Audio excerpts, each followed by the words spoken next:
So, welcome back to our series called E-commerce Agency Wisdom, where I'm joined by James from Triplewhale. And today we're going to do a little chat. We did a previous recording where we talked about being intentional with our partnerships. And one of the topics I wanted to chat to James about is partnership sales.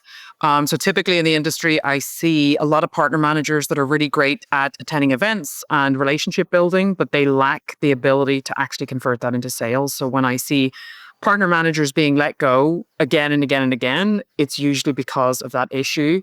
And there's a significant increase in agencies that are hiring partnership people. So I wanted to bring James in just to talk for a few minutes about his vast experience in sales and how he's then adapted that now doing the partnership side, but making sure that whilst it's about the relationship, there also is sales at the end of it.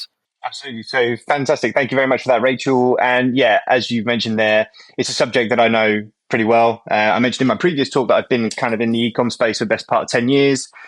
9 or so of those have been in sales directly. So then, as I mentioned, switch over to partnerships last year. And what I've really learned is that absolutely, as you just mentioned there, sometimes it's very easy to get lost in the hype and the excitement of partnerships. You know, we all kind of make a lot of noise on LinkedIn about going to all these great events and hanging out with great people. And that is, you know, kind of one of the pluses. But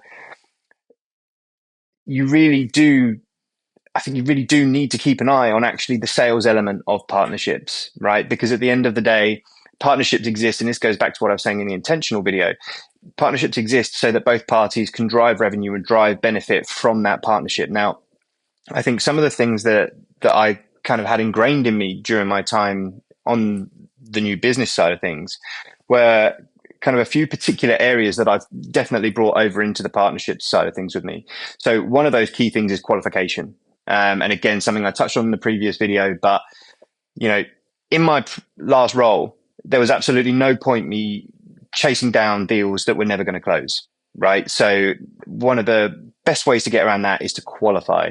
And what I mean by qualification is really spending time doing your research before that initial call, understanding as much as you can about that business and how they fit within your ICP and what you want to be looking at. And then also that is not just a process that happens pre, but during those conversations as well. We want to make sure we are putting the right things in place to ensure that deal will close, speaking to the right people, aligning on those points again, as we've mentioned.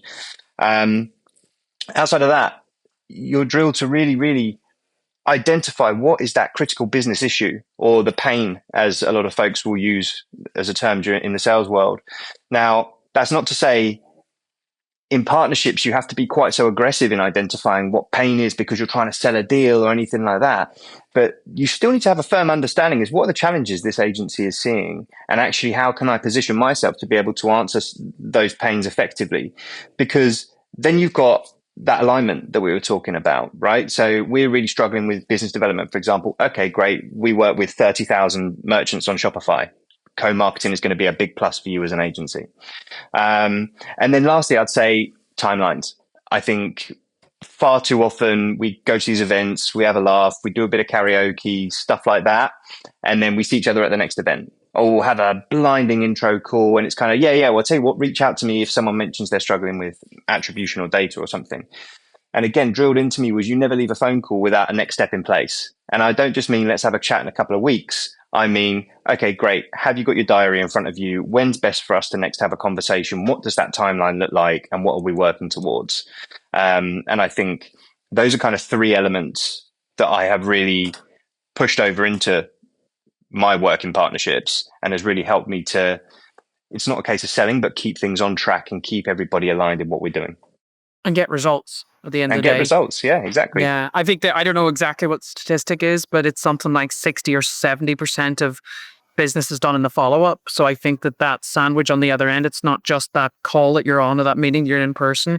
It's it's the bread on both sides of the sandwich. Bread, the food of champions, bread and potatoes, obviously. So that the first piece of bread or slice of potato is the qualification, and the bottom piece is going to be the follow-up. What you do in the middle, yes, that's the meat of it. But if those two things are not done, it's not a proper process. Absolutely. And I cannot overestimate the importance of like those initial conversations and really understanding the person you're speaking to. You know, again, I can't remember the statistic, but you know, in the sales world, a discovery call is arguably more valuable to you than a demo, because the more you can show that you are inquisitive about a brand in this case, and the more you can be seen as somebody who knows what they're talking about, then you're in a much better place to then deliver a very, very structured demo, for example, which is then going to lead to a much higher likelihood of you closing any deal.